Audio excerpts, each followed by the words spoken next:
Pablo Talano, entonces, también ingeniero agrónomo, también Universidad Nacional de Río Cuarto, hay invasión de cordobeses hoy. Líder de soluciones agronómicas integradas para Sudamérica de Bayer Crop Science, ahora. También otra compañía que muta de nombre, se nos confunde entonces. Listo, Pablo. ¿Qué tal? Buenas tardes.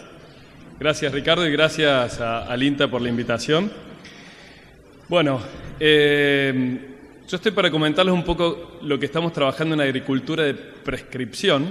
Entonces voy a mostrarles este gráfico que está bueno para familiarizar con algunos términos que consideré apropiados para esta presentación.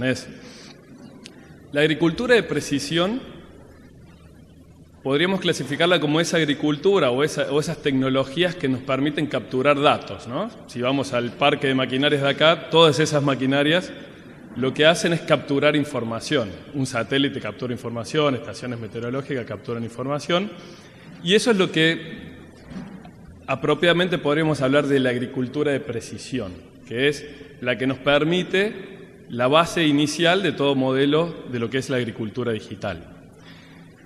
En lo que yo le voy a estar comentando un poco más es a través de la agricultura de prescripción, que es usar esa información de manera tal que a través de fórmulas, algoritmos, modelos estadísticos y matemáticos, poder traducir esa información en algo útil para la toma de decisión. Creo que voy a coincidir mucho en lo que ya presentó Gabriel y Paula en el principio.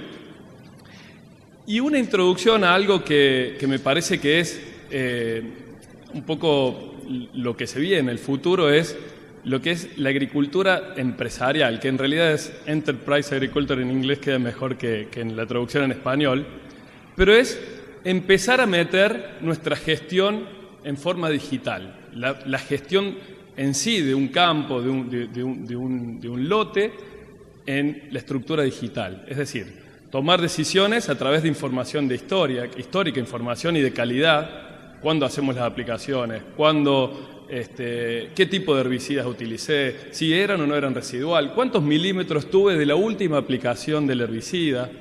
Eso es lo que nosotros llamamos agricultura empresarial o la empresa dentro de la digitalización. Y lógicamente que eso va avanzando en grandes pasos, como por ejemplo poder hacer compras a través de estas plataformas. En el caso de Bayer, me cuesta por ahí, de Bayer, porque yo vengo de Monsanto, ¿no? Tenemos una compañía que está desarrollando este tipo de agricultura o este tipo de herramientas, que es The Climate Corporation, y su herramienta principal se llama FieldView, que es una herramienta básicamente para trabajar en toda la gestión de un campo. Por supuesto que esa herramienta va desarrollándose como toda herramienta digital a pasos agigantados y en función de las necesidades, y ya está, la tenemos acá en Argentina, y tiene aproximadamente en el mundo hoy más de 50 millones de hectáreas dentro de la plataforma. Imagínense la gestión de datos de 50 millones de hectáreas, lo que nos va a permitir en un futuro, cuando concentremos más información y de mejor calidad, para generar esta agricultura de prescripción, para que nos ayude a tomar mejores decisiones en un ambiente, como ustedes saben, del agrícola de tan alto riesgo. Esto es para nosotros, y creo que para la gran sociedad, la agricultura digital. Todo este conjunto, desde la prescripción, desde la de precisión y de tener plataformas digitales. Si ustedes me dicen, ¿dónde están invirtiendo mayor cantidad de recursos las empresas? Que no solamente las empresas del agro, como en este caso Bayer, en plataformas digitales. Está Google metido en esto, está IBM metido en esto, está algunas empresas competidoras inclusive, Bayer está metido en esto. Todas las empresas están invirtiendo grandes sumas en lo que van a ser plataformas digitales. Y es muy bueno, porque nosotros quizás venimos con algún retraso con respecto a Estados Unidos o con respecto a algunos de estos países, es muy bueno empezar a familiarizarnos, porque claramente son herramientas que van a dar el salto de manejo y de mejores prácticas para nuestros campos. Como yo le voy a hablar de agricultura de prescripción, yo le voy a hablar de la interacción entre un híbrido, la mejor práctica agronómica para ese híbrido, ajustado por esos ambientes, ajustado por ambientes justamente, porque eso es lo que define en definitiva el rinde, ¿no? Ajustar el conocimiento del germoplasma con la mejor práctica de manejo en función de esos ambientes es la maximización del rendimiento conociendo todas esas interacciones. Pero hoy tenemos la posibilidad de la agricultura de precisión, todos estos sensores que nos permiten cambiarle la escala a la agronomía.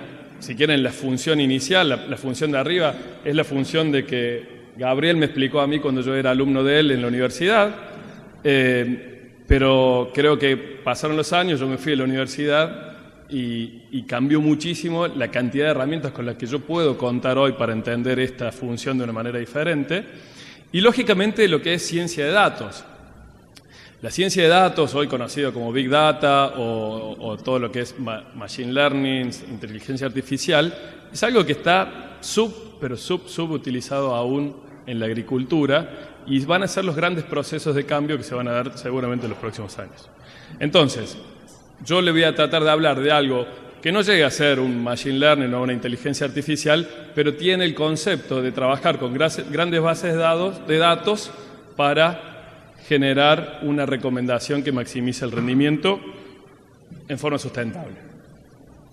Por empezar, disculpen, me gusta mostrar este gráfico que tiene que ver con la densidad, ¿no? La densidad de plantas que mis compañeros también hablaron bastante. Este gráfico, que no se ve nada, o por lo menos yo de acá no veo nada, es un gráfico de la universidad. David fue el que lo generó hace ya varios años, pero es un gráfico que muestra en este eje distintos años de lanzamiento de un híbrido. Es decir, estamos hablando de híbridos, yo se lo leo de acá, 1930 al 2010, y que fue sembrado en 3 densidades diferentes. Todos estos puntitos negros fue sembrado en 10.000 plantas. Los puntitos, estos son triangulitos, créanme, estos triangulitos negros son 80.000 plantas, 79.000 para ser más exacto, y los puntitos transparentes o sin color fueron sembrados esos híbridos en 30.000 plantas. Es decir, a ver si me entienden. Este es el año del lanzamiento, se sembró en 10.000, 80 y 30, cada uno de los híbridos. Por supuesto, el ensayo se hace en el mismo año, pero se replicaron 3 densidades en híbridos que fueron lanzados hace 70 años atrás en Estados Unidos. En este eje tenemos rendimiento y, como les decía, el año del lanzamiento del mercado. Lo que podemos ver, porque esto lo que sería bueno que me lo contesten ustedes, pero lo que podemos ver es que los mejoradores no han trabajado ¿en qué? En darle más productividad a cada planta individual. Es decir, los mejoradores o nuestros genetistas han trabajado en darle ¿qué? Más productividad a la población en sí. Es decir, le han introducido a través de los años de mejoramiento mayor tolerancia al estrés a cada individuo para que mayor cantidad de individuos hagan mejor uso de los recursos, sean más eficientes en la captura de los recursos y lo transformen en granos. Entonces, hubo un quiebre, fíjense que este quiebre, si lo ven en el año, es el año 50, seguramente muy cerca de lo que fue la Revolución Verde, en donde cambiaron algunas prácticas de manejo y principalmente de la fertilización, pero claramente la genética fue siendo seleccionada a partir de entender las poblaciones y no los individuos. Es decir, una planta aislada puede darnos la misma cantidad de granos que una planta de hace 70 años atrás, o un híbrido lanzado hace 70 años atrás. Ahora, claramente, cuando yo lo someto a altos niveles de estrés, un cultivo de 70 años atrás se me deteriora por completo el rendimiento. ¿Esto por qué es importante? Porque si los genetistas han trabajado en darle más tolerancia al estrés, entonces nosotros podemos maximizar el rendimiento haciendo uso de esa genética o esa tolerancia al estrés. ¿Y qué significa eso? Que yo tengo una herramienta, como Gabriel les comentaba, que es la densidad, que puedo estar distribuyendo la misma cantidad de recursos en más individuos hasta que llegue a un umbral en donde más individuos hacen que la reducción de rendimiento para cada individuo sea tal que en la población el rendimiento se cae. Por eso las funciones de densidad son funciones cuadráticas, y esas funciones cuadráticas difieren en la cantidad de recursos que yo tengo. No es lo mismo la densidad óptima en un ambiente de baja productividad que la densidad óptima en un ambiente de alta productividad. Son 2 principios bien básicos, pero es importante para entenderlos. Una vez que sabemos que los híbridos son mejorados por mayor tolerancia al estrés, y por lo tanto ajustar la práctica de densidad va a generarme más rendimiento. Ustedes lo pueden ver acá como la diferencia entre una baja densidad y una alta densidad en un ambiente de alta productividad.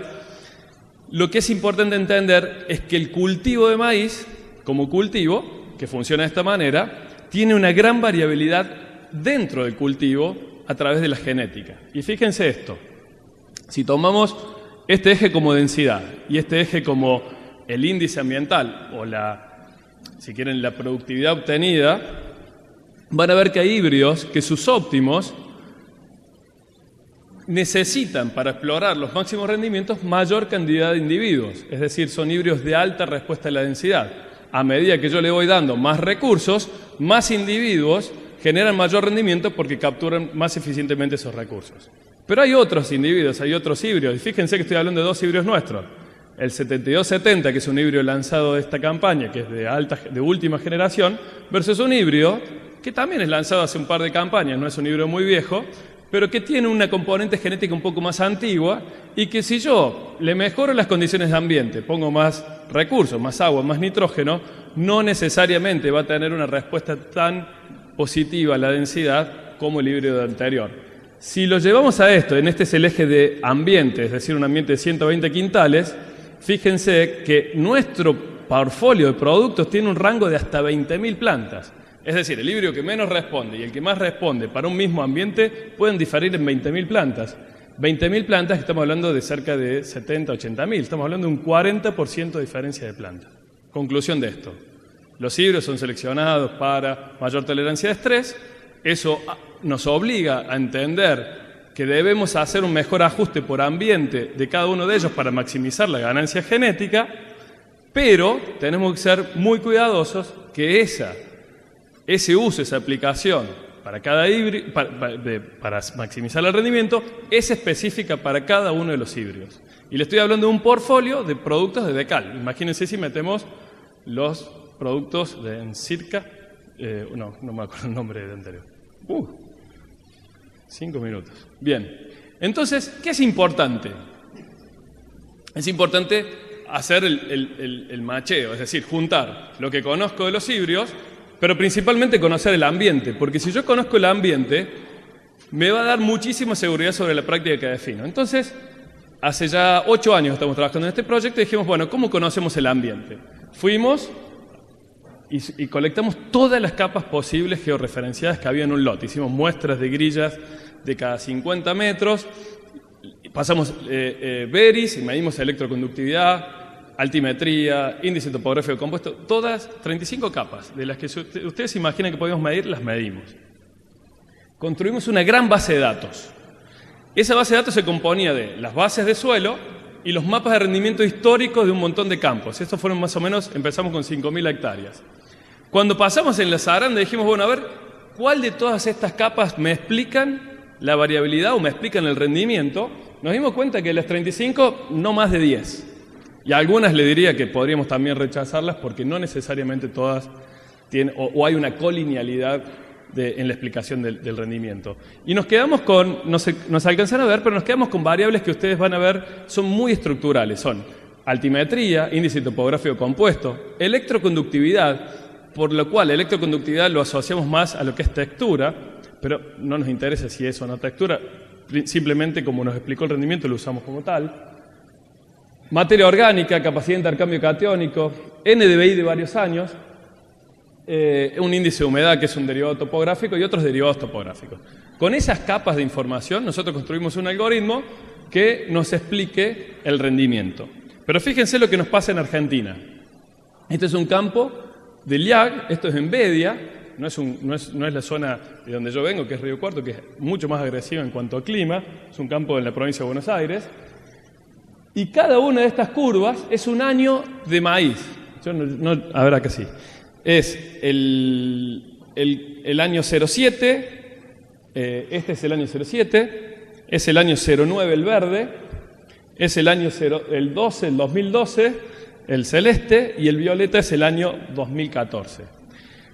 En este eje está la cantidad de puntos y en este eje el rendimiento. Fíjense la variabilidad de rendimiento que tuvo este campo, siendo provincia de Buenos Aires, en los últimos 4 años de cultivo de maíz, que dentro de un ciclo agrícola son como 10 años nuestros por la rotación.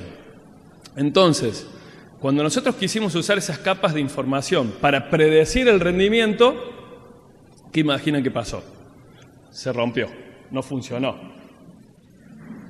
No hay ninguna manera de que podamos hacer un único modelo con esta dispersión en los rendimientos interanuales. Si se fijan en las zonas, estas son zonas, hay zonas que son muy estables a lo largo de todos los años y hay zonas que tienen una variabilidad enorme a lo largo de los años y a lo largo de los cultivos.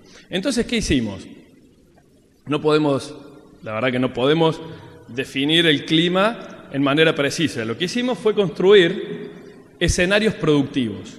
Es decir, usamos la misma base de información, la separamos en función de los años más secos, menos secos y así sucesivamente, y construimos 5 escenarios productivos. Es decir, 5 modelos de predicción del rendimiento con distintos rangos de rendimiento cada uno de ellos, basado en esa misma información.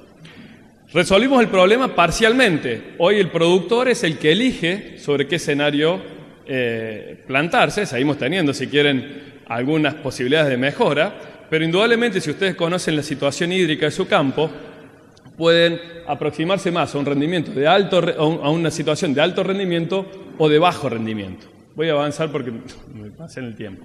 Entonces, ¿cómo se hacen las prescripciones que estamos generando? Vamos al campo, tomamos información de electroconductividad, altimetría y muestras dirigidas de suelo. Con esa información generamos escenarios productivos. Esos escenarios productivos son específicos para cada lote y ustedes lo pueden ver en una página web, ¿no? Eligen el escenario productivo, eligen el híbrido y nosotros para cada híbrido específico le vamos a poner cada 10 metros por 10 metros, ¿qué es esto? La densidad justa para ese híbrido, para esos 10 metros. Es decir, vamos a hacer prescripciones, o van a ver una prescripción de 10 metros por 10 metros basado en este escenario productivo y en el conocimiento detallado de cada uno de los híbridos. Y finalmente generamos estas prescripciones. Como Gabriel dijo, y como nosotros también tenemos medido, hay una fuerte interacción entre híbrido, densidad y nitrógeno. Lo mismo estamos haciendo con nitrógeno, pero no le traje demasiados detalles, pero estamos haciendo exactamente lo mismo. Basado en la cantidad de nitrógeno que hay en el suelo, lo llevamos a una prescripción de 10 metros por 10 metros, teniendo en cuenta el balance entre la productividad esperada y la cantidad de nitrógeno disponible. Finalmente, ¿qué tiene que pasar para que esto funcione? Tiene que generar dinero, tiene que ser rentable para el productor. Tenemos 26.540 hectáreas evaluadas, ya llevamos 4 años de evaluación como prescripciones como tal. En toda esta región es donde tenemos estos lotes, la dispersión, cada puntito es un lote que se trabajó. Y lo que hemos encontrado es que si nosotros variamos densidad de esta manera, tenemos con respecto a lo que está haciendo el productor un aumento del rendimiento de 604 kilos. Pero lo interesante de esto es que es un 92% de ganancia, es decir, de 10 casos, 9 fue mejor usar la prescripción que no usarla, y solamente un caso, menos de un caso, fue igual, ni siquiera fue peor. Pero si a esto le sumamos el nitrógeno, ese aumento del 6,2% se puede transformar en un 10%. La diferencia en el nitrógeno, y esto es claro, no sé si ustedes lo llegan a ver ahí, es que las veces que gana es algo menor. Eso tiene mucho que ver con la condición climática. El nitrógeno, lo que hemos encontrado es que juega un papel mucho más dependiente que la densidad en cuanto a las condiciones de lluvia, no solo por la cantidad, sino la distribución de esas lluvias. Este es el tipo de ensayos que hacemos. Fíjense que son cuadrados de 80 metros por 80 metros, donde ponemos distintas dosis de nitrógeno, distintas densidades, distintas prescripciones. Estos son los mapas de siembras. Y finalmente, lo que le estamos ofreciendo al productor es más rendimiento, menos riesgo. Estamos midiéndolo a través del desvío estándar y hemos bajado cerca de un 40% el desvío estándar, por lo tanto podemos considerar que es quizás un 40% menos riesgoso hacer esto. Y un dinero en el bolsillo del productor de aproximadamente $70 sin nitrógeno y con nitrógeno cerca de $81 de beneficio por aplicar la tecnología. Bueno, esto, disculpen, pero esto me lo pasaron de marketing y me gustó. Yo creo que la agronomía sigue siendo la misma, claramente, pero la oportunidad que tenemos como agrónomos, como productores, como compañías, es cambiarle la resolución. Y esa resolución, para cambiarla, depende exclusivamente de cómo aplicamos más información y mejores las técnicas. Eso tenía que pasar. Es como pasar de distintos niveles hoy de resolución una televisión, y creo que estamos con todas las herramientas disponibles para hacerlo. Bueno, muchas gracias. Bueno, agradecemos a Pablo también.